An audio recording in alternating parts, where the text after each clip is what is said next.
Autumn Ness. We've heard from opponents of this moratorium that the USDA regulates pesticides and GMOs, so anything at a local level would be unnecessary.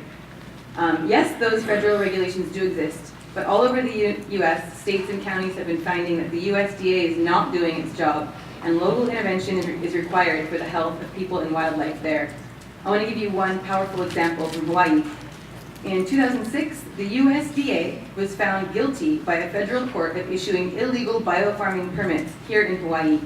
Biofarming, if you're not familiar, is the controversial practice of genetically engineering food crops to produce experimental drugs and industrial compounds. These illegal permits authorize Monsanto, Protogene, Garst Seed Company, and the Hawaii Agriculture Research Center to plant over 800 acres of drug-producing corn and sugarcane at various sites in Kauai, Oahu, Molokai, and Maui from 2001 to 2003. The court found that the USDA added in, and I quote, utter disregard of the Endangered Species Act and also violated the National Environmental Policy Act by failing to conduct even one preliminary investigation prior to its approval of these controversial plantings. In case you didn't get that, I'm going to say it again. The USDA gave illegal permits to Monsanto, Protogene, Garst Seed Company, and the Hawaii Ag Research Center to grow corn and sugarcane that are engineered to produce experimental drugs in our food and industrial compounds without doing even one preliminary test. This is just one thing they got busted for. What other experiments are going on that haven't been brought to court? And what do those experiments do to the people and environment downwind and downstream?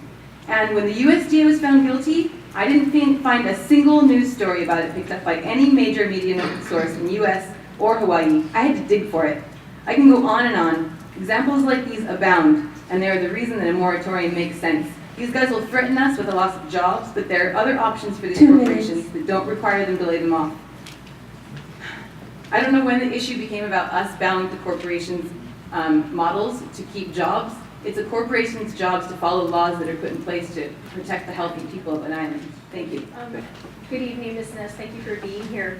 The example that you've given, that dramatic example, as far as to your knowledge, was that a unique case with the USDA under regulating, or was it, found to be incompetent at some point, or what? I have tons. I can email the whole committee a lot of examples. I'll just give you one more. For example, in 2012, a chemical called methyl iodide was pulled from the US market after being aggressively marketed as a pesticide.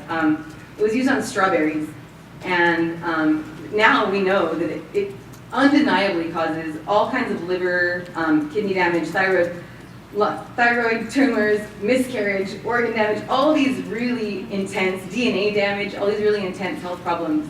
And it's really widely used in California.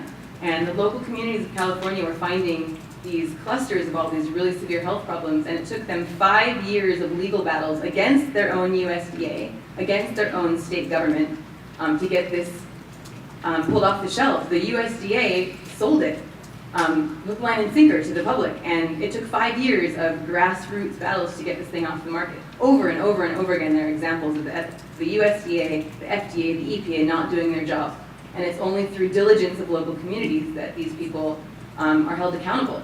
I will mail the whole committee lists of these examples if you'd like. Thank you, Ms. Ness. Thank you for that opportunity, Chair. Thank you.